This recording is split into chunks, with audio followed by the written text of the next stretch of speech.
تو اس پہ کہا تھا یوسف رضا گیلانی نے کہ اسٹیٹ میں بننے نہیں دوں گا. صحیح ہے, آرڈر بالکل صحیح کہا, ڈرے تو نہیں نا, کہہ دیا. میمو اسکینڈل میں آپ کو یاد ہوگا. یہاں تک میاں صاحب کہتے ہیں کہ میرے دلوں میں راز ہے, میں پھٹ نہ پڑوں, اور یہ سارے کہتے ہیں. ملک کا وزیر اعظم ہے, میں یہی بات, اسی بات پہ میں نے یہ 2-3 کمنٹس دیے تھے کہ تم وزیر اعظم ہو, چیف ایگزیکٹو ہو, 2/3 میجارٹی ہے, ڈیموکریٹک گورنمنٹ ہے, پارلیمنٹ ہے. تمہیں اگر دیکھتے ہو کہ ملک کی سالمیت کو خطرہ ہے, ملک کی پارلیمنٹ کو خطرہ ہے, ملک کی جمہوریت کو خطرہ ہے, تو تمہیں بتانا چاہیے قوم کو. اسی پہ میں نے کہا تھا کہ ایسی بات ہے تو مجھے بتاؤ, زرداری صاحب کو بتاؤ, اس کو نہیں بتاتے مجھے بتا دو, مجھے نہیں بتاتے تو مولانا فضل الرحمان کو بتا دو, وہ ہمیں بتا دے کہ بھائی یہ کچھ ہو رہا ہے, آؤ ہمیں جمہوریت بچائے. تو ہم حاضر ہیں, ہم بچانے کے لیے, ہمیں بتایا تو صحیح.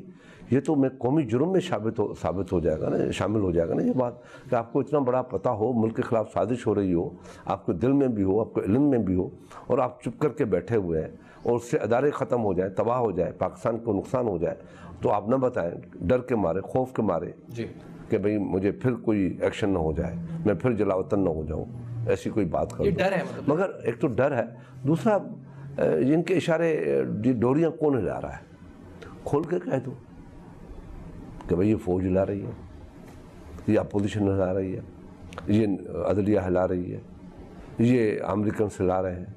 انڈین کو تو میں نہیں کہوں گا, انڈین تو نہیں ہلا سکتے ہمارے ڈوریاں. تو کون ہلا رہا ہے؟ افغانستان ہلا رہا ہے. کل کی کیا بات ہوئی ہے؟ یہ ہماری ناکامیاں نہیں ہیں؟ کیوں قوم نہیں سمجھتی؟ آپ لوگ نہیں سمجھتے؟ میڈیا کیوں نہیں بولتی؟ کل اشرف غنی, جن کے لیے 33 سال ہم لڑتے رہے, آپ کے سامنے کہتا ہے کہ میں پاکستان کو راستہ نہیں دوں گا تاجکستان تک. جب تک ہم نے کیوں اس حالات, کیا آپ پیپلز پارٹی کے ینگ لیڈر کی اس ویژن کو نہیں مانتے کہ آج سے 2 سال 3-2.5 سال پہلے اس نے کہا تھا کہ بھائی فارن منسٹر رکھو, اور آپ لوگ ہنسے تھے, آپ لوگ مسکرائے تھے سب کہ یار فارن منسٹر کوئی مطالبہ ہے. یہ مطالبہ تھا کہ ہماری فارن پالیسی ختم ہوتی جا رہی ہے. انڈیپینڈنٹ فارن منسٹر ہوتا تو بیٹھ کے اس کو بہت جگہوں پہ سوچنا پڑتا. لیکن یہ جو ڈر والی بات ہے شاہ صاحب, میں اس پہ, کیونکہ سر یہ بھی بات کی جا رہی ہے, آپ نے ابھی گیلانی صاحب کا حوالہ دیا, وہ کوٹ آپ نے کہا چاہتے تھے اس وقت کے چیف جسٹس, اس نے وہ نکال دیا. آپ نے کہا موجودہ وزیر اعظم پاکستان پیش ہوتے ہیں JIT کے سامنے, 20, 21, 19 گریڈ کے افسران کے سامنے پیش ہوتے ہیں. یہ ٹرینڈ کیا سیٹ ہو گیا سر؟ کیا اگلا وزیر اعظم اگر کوئی بھی بنتا ہے, کہیں یہ تو نہیں کہ وہ کہیں اس کی پھر حیثیت یہ رہ جائے کہ وہ ایک SHO کے سامنے پیش ہو رہا ہو, کیونکہ جس طرح سے یہ معاملات ہو چکے ہیں آگے, کیا ہونے کیا جا رہے ہیں, یعنی اس عہدے پہ کیا فرق پڑا ہے؟ آپ کو یہ شاید علم نہیں ہے کہ ذوالفقار علی بھٹو جب وزیر اعظم پاکستان تھے تو ایک انویسٹیگیشن ہوئی تھی, 2 انویسٹیگیشنز ہوئی تھی. ایک محمد احمد مرڈر کے کیس میں وہ ماجسٹریٹ کے سامنے چلے گئے تھے, ماجسٹریٹ کے سامنے. ایک محمود الرحمان کمیشن بیٹھی تھی, اس کے پاس چلے گئے تھے. یہ کوئی مسئلہ نہیں ہے. دنیا میں وزیر اعظم اگر کہیں اپنے ملک میں کسی کیس میں انوالو ہو جاتا ہے, پھنس جاتا ہے, تو عدلیہ کے آگے پیش ہونا کوئی جرم نہیں ہے. اور وزیر اعظم یوسف رضا گیلانی بھی پیش ہوتے. وہ کیا آپ کو یاد نہیں ہے کہ بینظیر بھٹو کو کس طریقے سے چھوٹی چھوٹی عدالتوں میں گھسیٹا جاتا تھا؟ وہ پیش نہیں ہوتی تھی, ان کو ماجسٹریٹ کے سامنے جانا نہیں پڑتا تھا. وہ جیلوں کے باہر, میں نے پہلے بھی کہا کہ اینٹوں پہ نظر نہیں آتی تھی بیٹھے ہوئے کہ جیل سپریڈنٹ 11 گریڈ اور 16 گریڈ کا اندر بیٹھا ہے, ملک کی وزیر اعظم اینٹوں پہ باہر بیٹھی ہے. کیوں لوگ اپنی یاداشتوں کو بھول جاتے ہیں؟ آپ کو یاد کیوں نہیں آتا ماضی؟ تو ابھی یہ کوئی آسمان سے اتری ہوئی قوم ہے؟ ان کے بچے بڑے لوگ ہیں. بلاول بھٹو, آصفہ یا بختاور چھوٹی بچیاں ہوتی تھی, گرمیوں میں ماں کی انگلی پکڑ کے چلتی تھی جیلوں کے باہر, وہ ان کو نظر قوم کو نہیں آتا تھا.